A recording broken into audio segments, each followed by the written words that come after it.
Masechet Ktubot, Daf Memtet 49. Nous commençons Daf Memchet Amoud Bet, 10 lignes avant la fin. Tana Masar Ra'av Leshluchei Baal Vezinta.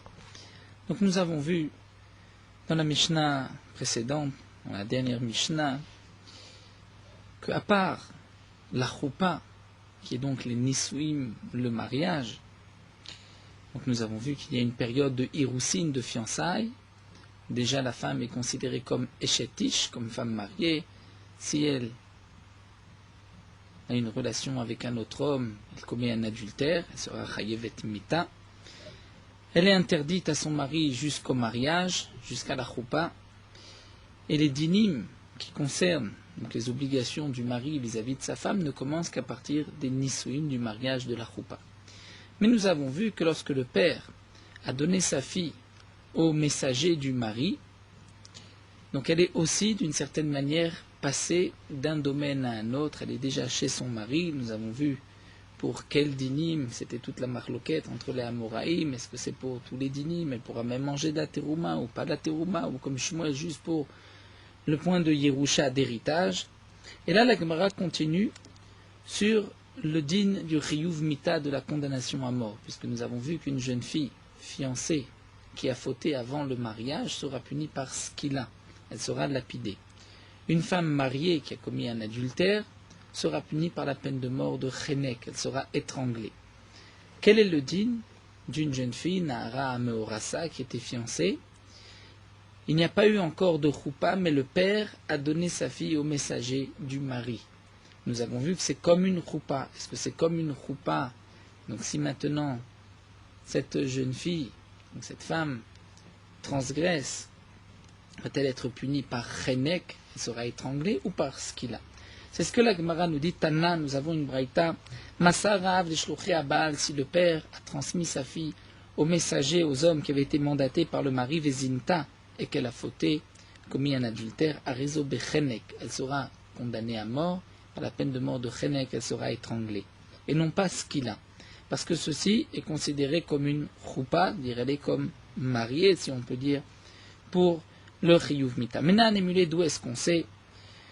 Après ce que nous avons vu précédemment, ce n'est pas une véritable choupa, le fait d'avoir transmis sa fille au messager du mari. Alors la Gemara nous rapporte un pasuk. Amar Rabbi Ami Bachama, Rabbi Ami Bachama a dit à Markra, voici ce que le pasuk a dit. Diznot bet avia. La Torah nous dit, à propos de cette Nahara Ameorasa qui a fauté, qui sera lapidée, la Torah dit pourquoi?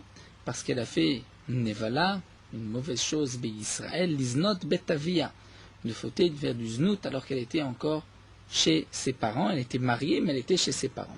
Donc la Torah punit par ce qu'il a lorsque la femme a fauté alors qu'elle était chez ses parents. Prat, donc la Torah vient exclure ici les Shemasa Ra'av Leshluchei Baal, lorsque le père l'a donné au messager du mari, elle n'est plus dans la maison du père, et donc là le chiyuv mita est différent, ce n'est plus ce qu'il a, donc on revient au chiyuv mita habituel d'un adultère, c'est chenek. Alors la Gemara demande, Veima, peut-être que non, peut-être que le pasuk on pourrait dire, Prat shenechnesa lechupa velo nivala, que peut-être le pasuk vient exclure s'il y a eu une choupa, mais qu'il n'y a pas eu encore de relation avec son mari, que si à ce moment-là elle a fauté, là elle sera punie par chenek et non pas par skila, parce qu'il y a eu quand même une choupa. Mais dans le cas où il n'y a pas eu de choupa, juste le père a transmis sa fille au messager du mari, peut-être que là il y a toujours skila. L'Agma répond que non, parce que Amar Rava répond à Marli Ami, donc Rabbi Ami m'a dit que choupa be'adi aktiva, dire ce point-là, que si elle est rentrée sous la choupa et qu'elle n'a pas eu encore de relation avec son mari, qu'il n'y a pas de skila, ça on l'a appris déjà dans un pasouk. Nous n'avons pas besoin de ce betavia. Et le betavia vient donc exclure même dans le cas où le père a donné sa fille au messager du mari. D'où est-ce qu'on a appris le din de choupa Veloniva. Là, ça, la Gemara l'avait déjà rapporté plus haut, puisque c'est marqué dans le pasouk à propos de cette Nahara Ameorasa qui a fauté, qui est Nahara Betula Meorasa les Ish. La Torah nous dit, lorsqu'il y a une jeune fille, Nahara Betula, vierge, Meorasa, fiancée des Ish à un homme. La Torah marque Nahara pour exclure Bogeret, Velo Bogeret, la Bogeret. Si une fille de 12 ans et demi a fauté, elle ne sera pas lapidée. Elle aura une autre peine de mort, Chenek. Betula, Pourquoi la Torah précise vierge? Velo Béoula. Si elle est Béoula, le din n'est pas le même. Il n'y a pas non plus de skila, bien qu'elle a fauté, bien qu'elle a commis un adultère. Mais il n'y a pas de skila. Meorasa, la Torah précise, elle était juste fiancée. Velo Nesua, mais elle n'était pas mariée. Maï Nesua, que signifie elle n'est pas mariée? Ma Nesua, Mama, dire si vraiment elle n'est pas mariée, c'est-à-dire, la Torah nous précise il y a skila lorsqu'elle n'est pas mariée. Mais si elle est mariée, c'est-à-dire s'il y a eu choupa et bien et une relation avec son mari, là il n'y a pas de skila. Ça je l'ai déjà appris. Aïnou Betula, Velo Beoula, ça je l'ai appris du pasouk, du mot précédent où c'est marqué Betula, il faut qu'elle soit vierge et pas Beoula. Si il y a eu une choupa, il y a eu une bien avec son mari, elle n'est plus Beoula. Si elle faute après, c'est sûr qu'il n'y a pas de skila. Ça je l'apprends déjà de Betula. Donc la Torah qui précise Nesua, c'est-à-dire Meorasa et pas Nesua, c'est pour nous dire la Shenechnesa de choupa velo niv'ala. C'est-à-dire s'il y a eu une choupa, mais qu'elle n'a pas eu de relation avec son mari, là la Torah l'a exclue aussi de skila, elle sera punie par la peine de mort de chenek. Et donc maintenant, le pasuk liznot bet avia viendra exclure la jeune fille dont le père l'a transmise au messager du mari. La Torah va l'exclure ici de skila.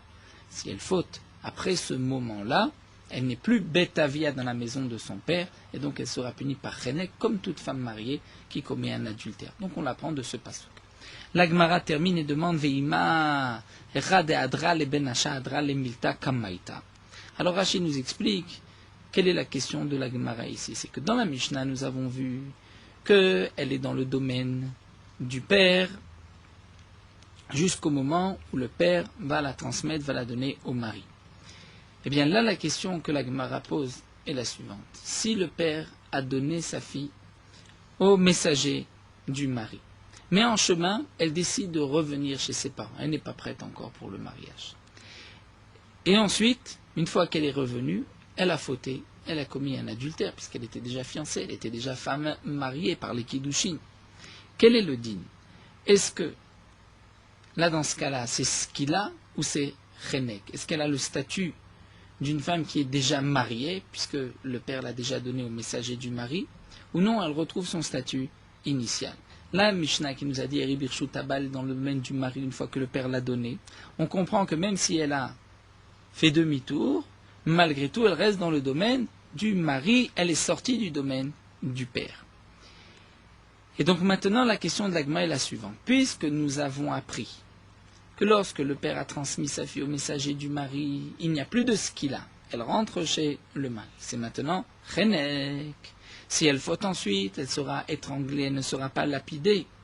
Donc demande l'agma veima, on n'a qu'à dire, c'est seulement echad adra, c'est seulement si elle ne revient pas. Mais echad adra le benasha, si elle revient chez son père, adra le milta kamaita, elle va reprendre son statut initial. Et si elle faute, elle sera punie par skila. Puisqu'on apprend du pasouk, peut-être que la Torah nous dit « is not bet avia », donc chez son père. Peut-être que si le père l'a donné au messager du mari, mais qu'elle est revenue, ça s'appelle toujours bet avia chez son père. Et peut-être qu'il y aura donc skila. Alors que de la Mishnah, on entend que lorsque le père a donné sa fille au messager du mari, elle est sortie du domaine du père, donc sortie à jamais. Amar Rava, alors Rava répond à Ukvar Paska Tanad Berabi Shmuel. Ce cas-là, c'est-à-dire que si la femme, jeune fille, est revenue chez ses parents, qu'elle ne reprend pas son statut initial, ça nous l'avons déjà appris de cette braïta de Rabbi Ishmael. De Tanad Berabi Shmuel. À propos des vœux, nous savons que une jeune fille, lorsqu'elle fait un vœu, son père peut l'annuler sous forme de Afarat Nedarim, et méfer, annuler le vœu. Une femme mariée, son mari pourra lui annuler le vœu. Une femme fiancée, jusqu'au mariage, c'est son père et son mari qui pourront tous les deux ensemble annuler un vœu. Et la Torah nous précise Veneder almana ou grusha, le vœu d'une veuve ou d'une divorcée. Kol asher asra al nafsha yakum aleh. Tout ce qu'elle va s'interdire sur elle-même, elle va faire un vœu pour s'interdire yakum aleh, ça restera, c'est-à-dire il n'y a personne pour annuler le vœu. Demande l'Agma Matal Moudma, pourquoi la Torah a besoin de me le préciser? C'est évident que cette veuve et cette divorcée, lorsqu'elle s'est mariée, elle est sortie du domaine du père. Elle est déjà sortie du domaine du père, donc le père ne peut plus faire Afarat Nedarim une fois qu'il a marié sa fille. Lorsque le mari est mort ou a divorcé, ou Mutzat Michlal Baal, elle est sortie du domaine du mari. Donc il est évident que ni le père ni le mari ont la possibilité de faire Afarat Nedarim. Pourquoi la Torah a besoin de préciser qu'une veuve, une divorcée, ses vœux resteront sur elle, personne ne peut faire Afarat Nedarim, si c'est bien sûr le Rav sous forme de Atarat Nedarim, comme nous verrons Bezrat Hashem dans la Masechet prochaine, Masechet Nedarim. Alors la Gemara nous dit, qu'est-ce que le Pasuk vient nous enseigner? Neder almana ou grusha kolasher asran nafsha yakum alea ella.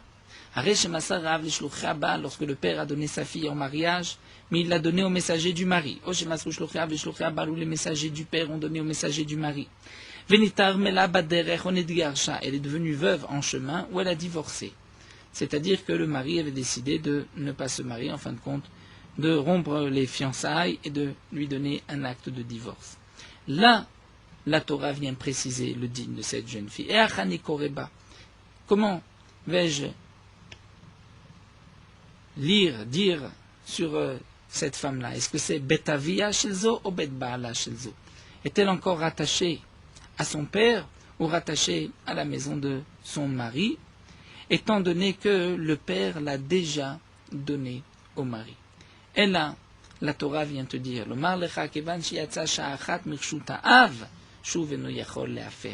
puisqu'elle est sortie un instant du domaine du père, lorsque le père l'a donnée au messager du mari, le père n'a plus la possibilité de faire Afarat Nedarim, même si elle revient, c'est-à-dire même si elle divorce, ou même si elle devient veuve en chemin et qu'elle revient chez ses parents, son père ne peut plus. C'est ce que la Torah veut préciser. Neder almana ou grusha, on parle dans un cas où elle n'était pas encore rentrée chez son mari, c'est-à-dire elle a été juste donnée aux mains des shluchés, des messagers du mari, même si là elle devient veuve ou divorcée, elle ne reprend pas son statut initial, le père ne peut plus faire Afarat Nedarim. Et donc, maintenant, la Gemara maintient et répond à la question que nous avons vue plus haut, Ve'ima eched adra le benasha, c'est ce que Rava répond.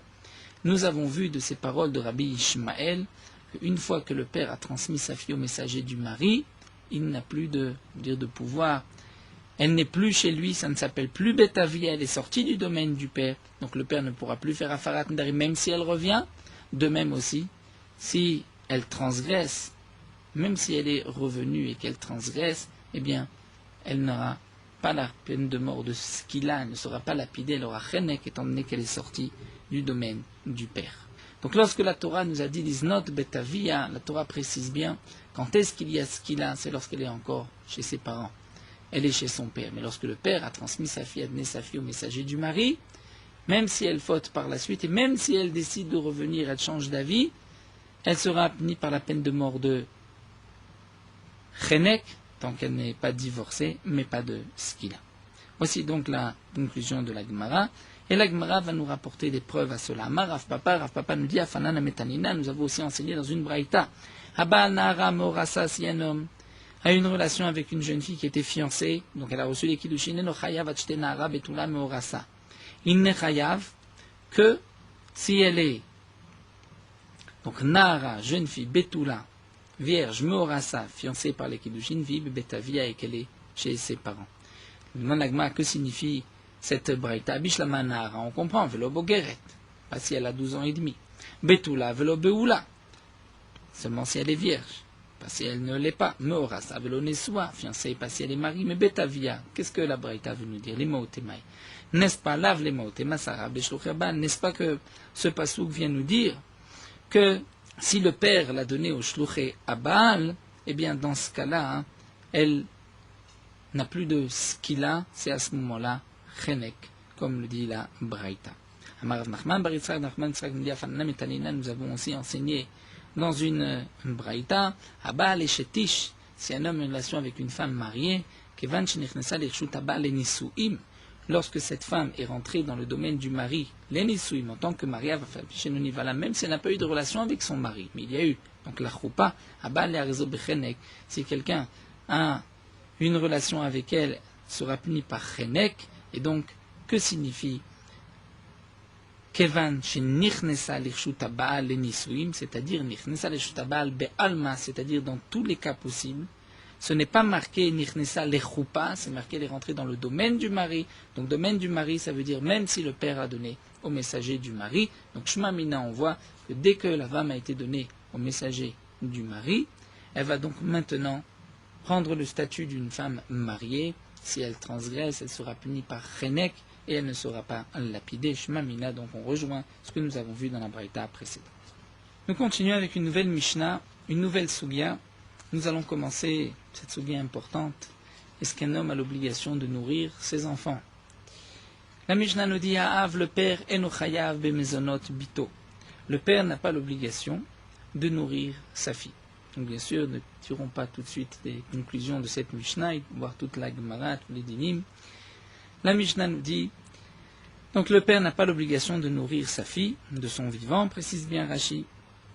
Ze midrash darash Rabbi Elazar ben Azaria, c'est la drasha de Rabbi Elazar ben Azaria l'ifnei Chamim qu'il enseignait devant les Chachamim, le jour où il a été nommé Nasi, comme c'est rapporté dans Masechet Brachot, Bekerem beyavne, dire devant au Bet Midrash, tribunal à Yavne, Kerem, c'est-à-dire comme une vigne, Rachid nous explique parce qu'ils étaient assis en rangée comme une vigne, comme des vignes, Beyavne, dans la ville de Yavne. Voici ce que Rabbi Elazar ben Azaria a dit, Abanim yirashu va banot yizonu. Lorsqu'un homme est décédé, il y a des obligations vis-à-vis de ses enfants, de ses garçons et de ses filles. Ces obligations sont déjà marquées dans la Ktuba. Habanim, les garçons yirashu vont hériter, c'est ce que nous appelons la Ktuvat binin dichin en araméen, la Ktuva binin des enfants dichin mâles, des garçons. Que nous verrons Bezrat Hashem plus loin, Rashi nous rapporte la Gemara d'Af Nunbet, Ktuvat binin dichin, c'est-à-dire dans la Ktuba, le mari s'engage vis-à-vis de sa femme, que les garçons qu'il va avoir avec cette femme, eux vont hériter de l'argent de la Ktuba, en plus de leur part qu'ils auront avec les autres héritiers, les autres frères. Donc ça, c'est ce que Rabbi Elazar ben Azaria a été metaken. Voici la takana, que Abanim yirashu, les garçons vont hériter de cette Ktubat binin dichin. Va Abanot et les filles yizonu. Ça aussi, c'est marqué dans la Ktuba. Rashi nous rapporte le Lachon, Banan Nukvan, dire les filles, dit Yavun lechimina, et que je vais avoir avec toi. Inun yavin yatvan bebeti, elles pourront rester dans ma maison. Umitaznan minechasai, elles seront nourries de mes biens ad tibagroun, jusqu'à ce qu'elles grandissent, ou atitlechun les gouvrin, ou qu'elles soient prises par leur mari, qu'elles se marient. Donc on apprend de là, de ces deux takanot, Abanim yirashu va banot yizonu. Les banim, les garçons, vont hériter de cette tuvat binin dichin, les filles vont être nourries. Ma banim enan yurshim, ela leachar mitat ha'av, de la même manière que les banim, les garçons, ne vont hériter de la tuvat binin dichin de leur mère, ela leachar mitat ha'av, qu'après le décès du père, et pas avant, af abanot enan nizanot leachar mitat aviem. Donc ça, c'était la drasha de Rabbi Elazar ben Azaria, de cette deuxième takana, que les filles aussi ne seront nourries des biens du père qu'après le décès du père. Ça, c'est l'obligation que cet homme-là s'est engagé dans l'Aktuba, mais du vivant de cet homme-là, il n'est pas obligé de nourrir ses filles. Donc nous allons reprendre, Bezrat Hashem, toute cette suga. Tout d'abord, la Gemara demande Bemezonot bito ou de nochayav. C'est marqué dans la Mishnah que le père n'est pas obligé de nourrir sa fille. Ça voudrait dire que son fils, il est obligé de le nourrir. Memzonot bito ou denochayav, amzonot benochayav. Nourrir sa fille n'est pas obligé, mais nourrir son fils, il est chayav. Une autre déduction de la Mishnah. Bito namechova ou deleka amitzvaika. Sa fille, c'est marqué qu'il n'est pas obligé. Ça veut dire qu'il n'est pas obligé, mais il y a quand même une mitzvah de la nourrir, même si on ne va pas le forcer à la nourrir. Alors demande la Gemara, c'est ce qu'on va déduire de la Mishnah. La fille, il n'y a aucune obligation, mais il y a une mitzvah. Mais le fils, il y a une obligation de le nourrir. C'est ce qu'on déduit de notre Mishnah. Eh bien, on se pose la question suivante. Mané Matnidim, qui est l'auteur de la Mishnah? A priori, c'est Lo Rab Mir, Lo Rab Yudav, Lo Rab Yochanan ben Beroka. Ni Rab Mir, ni Rab Yudav, ni Rab Yochanan ben Beroka, qui sont les trois exprimés à propos de ce din-là, de cette sugya. D'Etania, nous avons une braïta. Et donc la question de l'Agma, si c'est ni Rab Mir, Rab Yudav, ni Rab Yochanan ben Beroka, alors qui est l'auteur de la braïta? D'Etania, nous avons une braïta. Mitzvah lazun et abanot kal vachomer lebanim d'aske batora divrei Rab Mir. Rabbi Meir nous dit nous avons une mitzvah, pas une obligation de nourrir les filles, mais une mitzvah de nourrir les filles. Et à plus forte raison que nous avons une mitzvah de nourrir ses propres garçons. D'aske batora parce qu'ils étudient la Torah et comme rajoute Marshim, le Rashbam, c'est-à-dire il ne faut pas que les garçons aient cette honte de réclamer de l'argent, donc ils vont être nourris par le père, c'est aussi une mitzvah. Donc Rabbi Meir nous dit, un homme a la mitzvah de nourrir ses filles, et à plus forte raison qu'il a la mitzvah de nourrir ses garçons. Mais il n'a pas d'obligation, on ne peut pas le forcer. Rabbi Yehuda omer mitzvah lazun et tabanim kal vachomer les banot mishum ziluta. Rabbi Yehuda dit le contraire. En vérité, la mitzvah, c'est de nourrir les garçons, mais à plus forte raison les filles, parce que c'est une plus grande honte pour les filles d'aller chercher de la nourriture. Rabbi Yochanan ben Beroka omer chova lazun et tabanot lachar mitat aviem aval bechaye aviem elu ve'elu enan nizonim. Rabbi Yochanan ben Beroka nous dit c'est une obligation de nourrir les filles après la mort du père. Mais du vivant du père, aussi bien les filles que les garçons ne seront pas nourris. Donc nous allons maintenant essayer de voir comme qui est notre Mishnah. Mané matnitim. Et Rabbi Meir, si c'est Rabbi Meir, Ha'amar banim mitzvah, Rabbi Meir a dit que banim, les garçons, c'est une mitzvah, mais ce n'est pas une obligation. Et nous avons déduit de notre Mishnah que les garçons, c'est aussi une obligation. Et Rabbi Yehuda, si l'auteur de la Mishnah c'est Rabbi Yehuda, Ha'amar banim, la même mitzvah. Rabbi Yehuda a dit que les garçons, c'est aussi une mitzvah de les nourrir. Et Rabbi Yochanan ben Beroka, si c'est Rabbi Yochanan ben Beroka, afilu mitzvah nameleka. D'après Rabbi Yochanan ben Beroka, il n'y a même pas de mitzvah du vivant du père de nourrir ni les filles ni les garçons, puisqu'il a dit enan nizonim, ils ne sont pas nourris. Ibaïtema, alors la Gemara va essayer d'expliquer la Mishnah d'après Rabbi Meir, d'après Rabbi Yehuda, d'après Rabbi Yochanan ben Beroka. Ibaïtema, on peut dire d'après Rabbi Meir, Ibaïtema Rabbi Yehuda, Ibaïtema Rabbi Yochanan ben Beroka. Comment ça? Ibaïtema Rabbi Meir, on peut dire que ça marche aussi comme Rabbi Meir. Qu'est-ce que nous a dit Rabbi Meir? Reprenons, Rabbi Meir a dit que c'est une mitzvah de nourrir ses filles, et à plus forte raison de nourrir les garçons. Donc c'est une mitzvah, pas une obligation. Et pourtant, nous avons vu dans la Mishnah que l'obligation, ce n'est pas pour les filles, mais c'est une obligation pour les garçons. Et pour les filles, il n'y a pas d'obligation, mais il y a quand même une mitzvah. Alors l'Agma nous dit, Vachikama, voici comment il faut lire la Mishnah. Av, le père eno chayav imzonot bito. Il n'est pas obligé de nourrir sa fille. Ve'uadin libno. Mais le din est le même pour son fils, il n'est pas obligé. Ha mitzvah, mais il y a une mitzvah, bebito ika. Il y a une mitzvah pour sa fille. Et kalvachomer les banim, mais à plus forte raison qu'il y a une mitzvah pour les garçons. Donc il faut lire ainsi dans la Mishnah. Quand c'est marqué bito, que le père n'est pas obligé de nourrir sa fille, il ne faut pas lire mais son fils il est obligé de le nourrir. Il faut lire. Il n'est pas obligé de nourrir sa fille et son fils aussi n'est pas obligé de le nourrir. Il y a une mitzvah de nourrir sa fille et à plus forte raison qu'il y a une mitzvah de nourrir son fils. Alors, si c'est ainsi, pourquoi c'est marqué bito, bito? Pourquoi c'est marqué la fille, si ce n'est pas pour nous laisser sous-entendre que le fils, c'est différent? Eh bien non, nous dit la Gemara. Ce qui est marqué bito, hakamashmanan, c'est pour nous donner un chidouche. C'est pour nous dire, de afilu bito, chova ou deleka mitzvaika. C'est pour nous dire que même la fille, ou d'après Rabbi Meir, la fille, c'est plus léger que le garçon. Pourquoi? Puisque la fille n'étudie pas la Torah. Malgré tout, il n'y a pas d'obligation, mais il y a quand même une mitzvah. Donc ça, c'était le chidouche de Rabbi Meir. Rabbi Meir n'a pas voulu dans la Mishnah nous dire « il n'est pas rêve de nourrir sa fille, mais je comprends que le fils, il est chayav. » Non, même le fils, il n'est pas chayav. Pourquoi Rabbi Meir nous enseigne dans la Mishnah que le père n'est pas rêve de nourrir sa fille?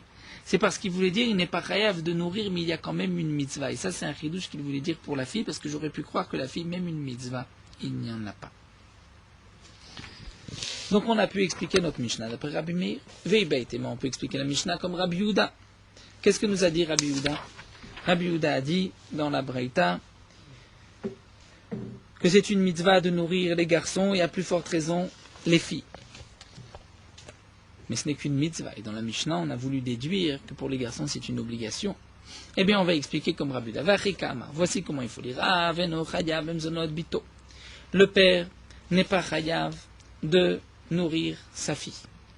Et à plus forte raison qu'il n'est pas chayav de nourrir son fils. Mais il y a une mitzvah de nourrir son fils, et à plus forte raison qu'il y a une mitzvah de nourrir sa fille. Puisque d'après Rabbi Yehuda, les filles, il y a plus de mitzvah de les nourrir parce qu'elles ont plus honte de réclamer leur nourriture. Alors, la question revient. Pourquoi le Tana a marqué juste bito? Pourquoi c'est marqué la fille, puisque le din est le même pour le garçon? C'est que d'après Rabbi Yehuda, le Tana voulait dire que même Bito, la fille, il n'y a pas d'obligation. D'après Rabbi Yehuda, j'aurais pu croire que puisque la fille a un statut différent du garçon, peut-être qu'il y a une obligation de nourrir la fille. Eh bien non, il n'y a pas d'obligation, c'est aussi une mitzvah. Oui, troisième possibilité, Rabbi Yochanan ben Beroka. La Mishnah, c'est Rabbi Yochanan ben Beroka, Vachikama, voici comment il faut lire la Mishnah. Donc d'après Rabbi Yochanan ben Beroka, nous avons vu qu'il n'y a pas d'obligation ni de mitzvah du vivant. Il n'y a qu'une mitzvah de nourrir les filles après le décès du père. Comment on va comprendre la Mishnah? Dans la Mishnah, c'est marqué, le père n'est pas chayav de nourrir les filles, mais c'est mashma qu'il y a quand même une mitzvah. Alors la Gemara répond, voici comment il faut expliquer. Il n'a pas besoin de nourrir sa fille ni son fils. Et même, il n'y a pas non plus de mitzvah. Alors pourquoi le Tana a marqué Eno Chayav? Il n'est pas obligé. Ça laisse sous-entendre qu'il y a quand même une mitzvah. Non, va aider des banot lacham itadaviem chova. Étant donné que les filles, après le décès du père, il y a une obligation d'après Rabbi Yochanan ben Beroka. Donc Tana Eno Chayav, c'est pour cela que c'est marqué que du vivant, il n'y a pas d'obligation. Mais il ne faut pas déduire, il ne faut pas être médaillé avec les mots et dire que le Tana a expliqué le père n'est pas obligé de nourrir ses filles, et donc je comprends qu'il a quand même une mitzvah. Non, qu'il n'est pas obligé de les nourrir, il n'y a pas non plus de mitzvah, ni pour les filles ni pour les garçons. Mais étant donné que après le décès, il y a une obligation, c'est-à-dire que la fille pourra prendre des biens du père pour se nourrir, donc c'est pour cela que le Tana marque mais du vivant et no chayav. Amar Rabila, Amar Ashlakish, Mishum Rabbi Yehuda bar Chanina. Rabbi Hila, Dionon Resh Lakish, Rabbi Yehuda bar Chanina, Beusha etkinu, dans Usha, c'était un des exils du Beddin, etkinu chez Adam, Zanet Bana, Vedbunotak, Shen Ktanim. Ils ont fait la takana qu'un homme a l'obligation de nourrir ses garçons et ses filles lorsqu'ils sont petits. Tosfot précise bien, c'est seulement lorsqu'ils sont ktanim, mais pas ktanim, dire pas tout petits. Les tout petits, c'est sûr qu'il y a une obligation de nourrir, et ça nous le verrons par la suite. Daf Sameche nous rappelle Tosfot. Mais ici, la takana d'Usha, c'est que même lorsque les enfants sont un peu plus grands, le père a l'obligation de les nourrir. Les garçons comme les filles. Iba Eléou, mais l'agma demande, est-ce que la halacha, c'est comme Rabbi Hilae qui nous dit que le père, donc à Usha, il y avait une obligation pour le père de nourrir ses enfants ou pas. Tashma, l'agma va rapporter une preuve, où nous allons voir que la halacha n'est pas comme un Rabbi Hilae. Qui avoue à Télékamé de Rabbi Yehuda, lorsque on se présentait devant un Rabbi Yehuda, donc lorsque la question posait quelqu'un qui ne voulait pas nourrir ses enfants, Amar Léou, il avait l'habitude de dire Yarod Yalda. Yarod, c'est Rachid traduit Yarod par un tanin. Un tanin, on traduit aujourd'hui un crocodile. Peut-être que c'était une autre bête que les Chachamim appelaient le tanin. Le tanin, nous explique Rachid, il est arzari albana, c'est-à-dire il est cruel. Il ne veut pas nourrir ses enfants. Alors Rabbi Yehuda avait l'habitude de dire Yarod Yalda. C'est comme cet homme-là, c'est comme un Yarod, un tanin, qui a mis au monde des enfants. Vabnemata Shadia. Et il les laisse sur les gens de la ville. C'est-à-dire aux gens de la ville de s'occuper d'eux. C'est une manière de dire, on ne peut pas l'obliger à les nourrir, mais on peut dire, cet homme-là se conduit mal, il est cruel, il ne nourrit pas ses enfants, il laisse la communauté s'en occuper. Donc on dit de cette manière, afin que, pour ne pas avoir honte, le père va quand même les nourrir, mais il n'y a pas d'obligation. Qu'avoua Télékamé de Rafrizda, lorsqu'on présentait devant Rafrizda, Marléou, il disait, Kafoule Asita, Betsiboura, vous allez renverser une meule, martéchette, et on va exiger de cet homme-là de se mettre debout dessus. Velikum velima, il va se lever et dire Urva ba'e banea, ve'o gavra lo ba'e banea. Le corbeau veut des enfants. Mais cet homme-là, il va parler de lui-même, lui ne veut pas de ses enfants. C'est-à-dire, il va proclamer, dire, regardez combien je suis cruel. Après une autre explication dans Raji, c'est le Shaler Tzibour, le Chazan, qui va ainsi proclamer sur cet homme-là. Donc on ne peut pas le forcer à nourrir ses enfants, mais on peut dire, cet homme-là se conduit mal, il est cruel, il n'est même pas comme un corbeau, il est plutôt comme le tanim. La Gemara juste pose une question, mais Ve'urba ba'ebanea, est-ce que le corbeau lui veut ses enfants, il veut les nourrir, actif, pourtant c'est marqué, l'ibne orev asharikrao. Aux enfants, nos rêves, aux enfants du Horev, du corbeau, Asher Yikraou, qui vont appeler, c'est-à-dire Akadosh Baruch Hu, comme c'est marqué dans Sefer Teilim, Akadosh Baruch Hu va leur amener des insectes pour qu'ils puissent les manger, parce que le corbeau est cruel et ne nourrit pas ses enfants. Donc les enfants du corbeau vont appeler et Akadosh Baruch Hu va leur envoyer leur nourriture. Donc on voit que le corbeau, au contraire, est cruel lui aussi. L'Agma répond Lokasha, Bechiyura, Beuchme.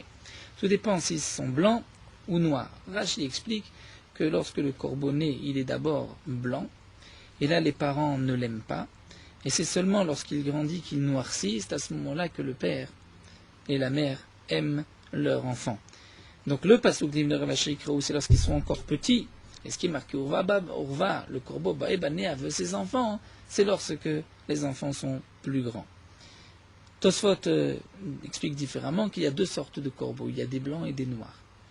Donc certains sont akhzari, sont méchants, et d'autres sont plus Rahman, sont moins cruels. L'Agma continue qu'il y avait à Télékamé de Rava, lorsqu'on se présentait devant Rava, aussi lorsque se posait une telle question à Marley, il disait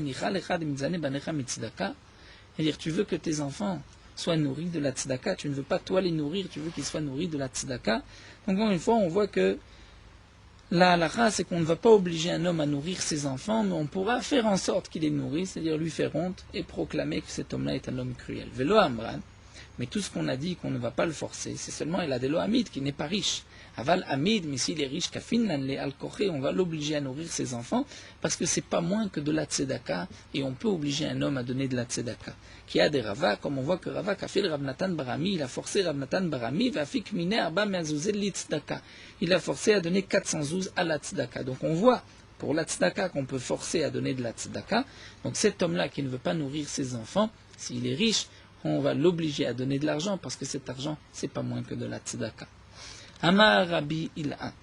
Rabbi Ila nous dit au nom de Resh Lakish, dans la ville de Usha, les Chachamim ont institué qu'à Kotev, Kol Nechasav, les Banav, si un homme fait don de tous ses biens à ses enfants de son vivant, donc il n'a plus de quoi manger, ou Veishton Izonim Mehem. Lui et sa femme pourront être nourris, pourront manger de ces biens-là, bien qu'il a donné tous ses biens à ses enfants.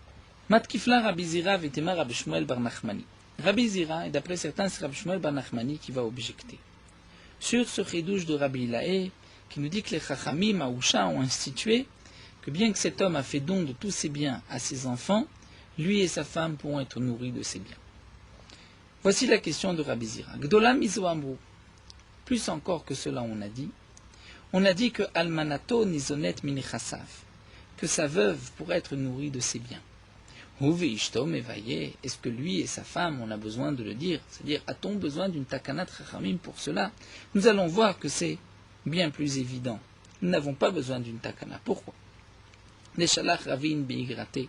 Parce que Ravin a envoyé dans une de ses lettres. Mishemet veniach almana ubat. Nous allons rentrer dans une soubia. Quel est le statut d'un mari des biens qu'il a reçus de sa femme? Les Chachamim m'ont dit, et Rashi nous le rapporte, les Chachamim m'ont dit que Baal ben Nirsi Ishto Lokeach, que le mari, dans les biens de sa femme, il est comme un acheteur. Il n'est pas comme un Yoresh, comme un héritier du vivant de sa femme, il est comme un acheteur. Quelle différence il est considéré comme un acheteur ou comme un héritier? C'est que nous avons une halakha. Nous avons une halakha que En Motzim Nimazon Aisha Menechasim Mishubadim. C'est-à-dire, lorsqu'on doit nourrir une femme, on ne va pas prendre les biens du mari qui ont été mishubadim, c'est-à-dire hypothéqués, c'est-à-dire les biens qui ont été vendus. Si les biens du mari ont déjà été vendus, celui qui a acheté ce bien-là n'est pas obligé de rendre le bien pour nourrir la veuve de celui qui lui a vendu ce bien. Ça, c'est une takana de Chachamim. Pourquoi? Mipnei tikkun haolam, puisque sinon les gens ne vont pas acheter. Lui a sorti de l'argent. Et on vient demain lui prendre ce terrain parce qu'on doit nourrir la veuve de celui qui lui a vendu. Eh bien là, on aurait pu faire cette différence. Est-ce qu'on pourra prendre de l'argent du mari, si le mari est hérité, c'est-à-dire en se mariant, il a hérité, il a pris les biens du défunt, est-ce qu'on pourra lui prendre ces biens-là pour nourrir la veuve du défunt? Comment ça? Nous allons prendre le cas qui est rapporté ici par Ravin. Réhouven était marié, il est décédé, il a laissé une femme et une fille. Sa fille devient propriétaire de tous ses biens, et la femme, la veuve, sera nourrie par les biens de la fille. La fille est héritière. Si la fille se marie demain avec Shimon, Shimon devient maintenant propriétaire de ses biens. Mais il est lokéar, comme un acheteur.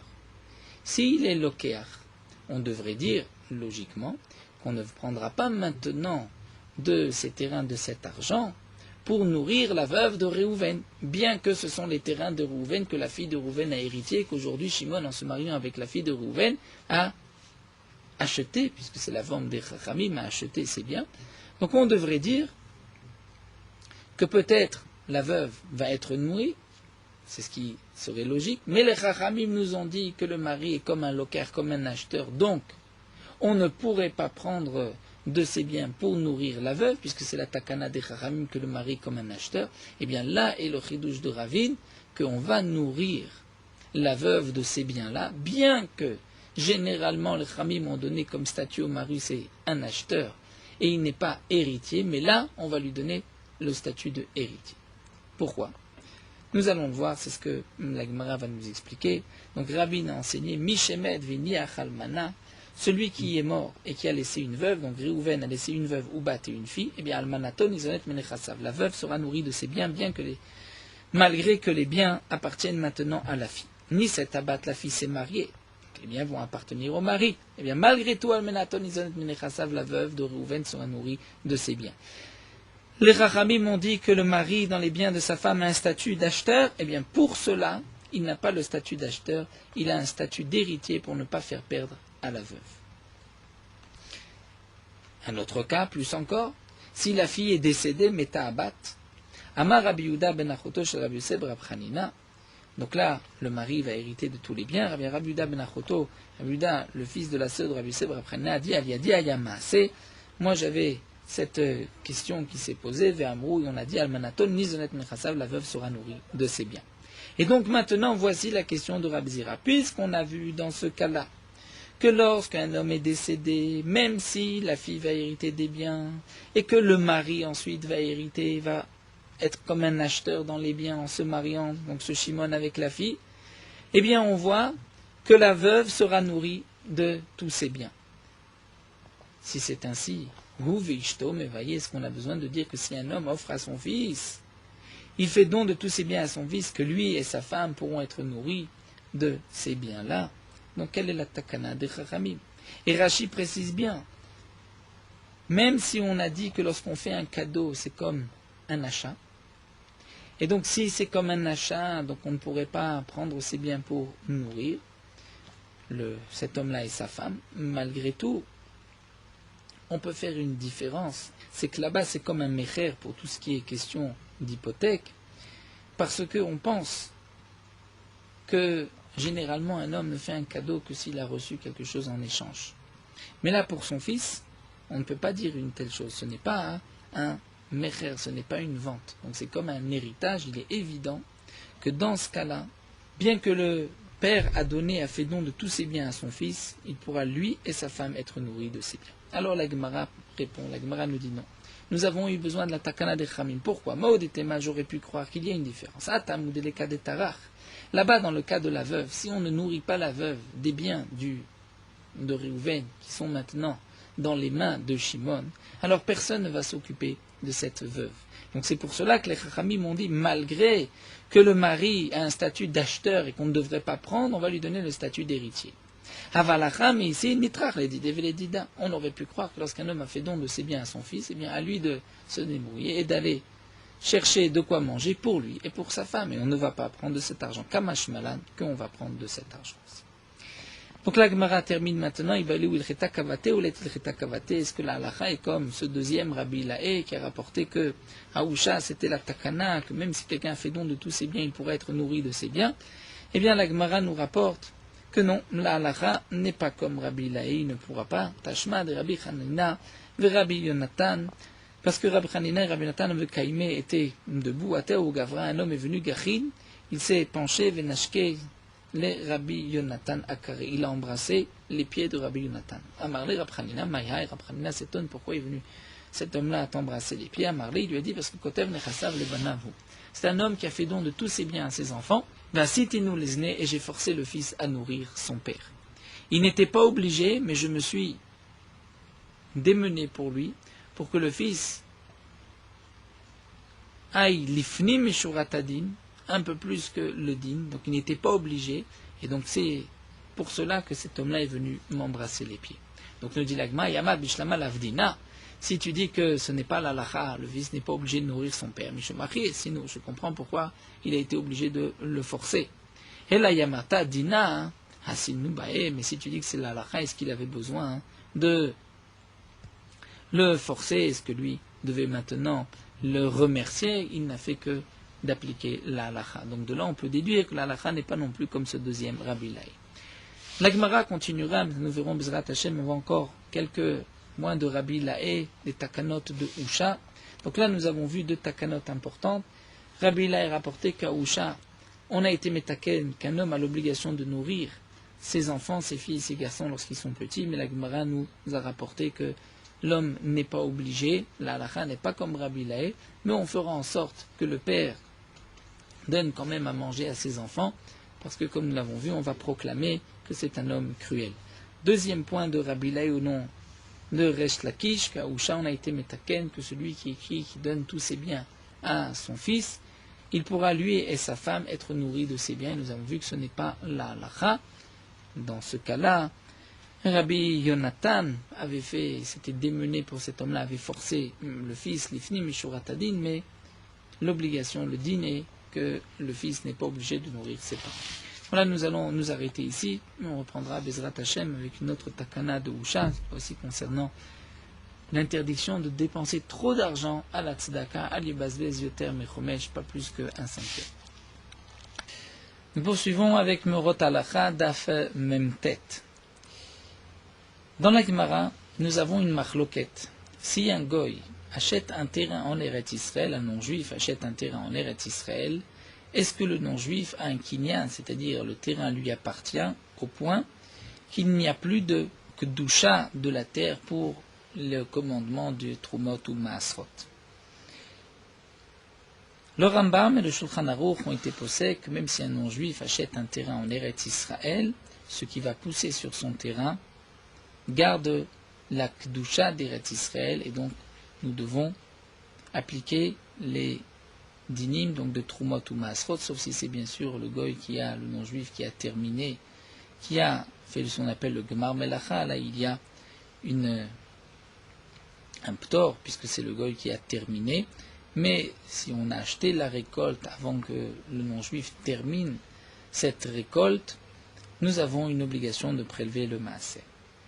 Les sages de Tzfat, à l'époque de Rabbi Yosef Karo, le Mabit et Rabbi Yosef Karo étaient en marloquette, les fruits et les légumes qui ont poussé chez un non-juif la 7e année, est-ce qu'il y a une obligation de Trumot ou Maasrot, et est-ce qu'il y a aussi Kedushat Shvi'it, la Shemitah? Le Beth Yosef a dit que la Kedushat Shvi'it ne concerne pas les fruits qui ont poussé chez les non-juifs.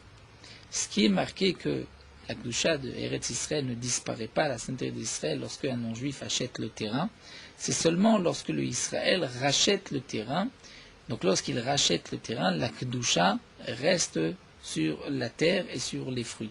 Mais tant que le terrain appartient aux non-juifs, il n'y a plus de Kedusha sur la terre.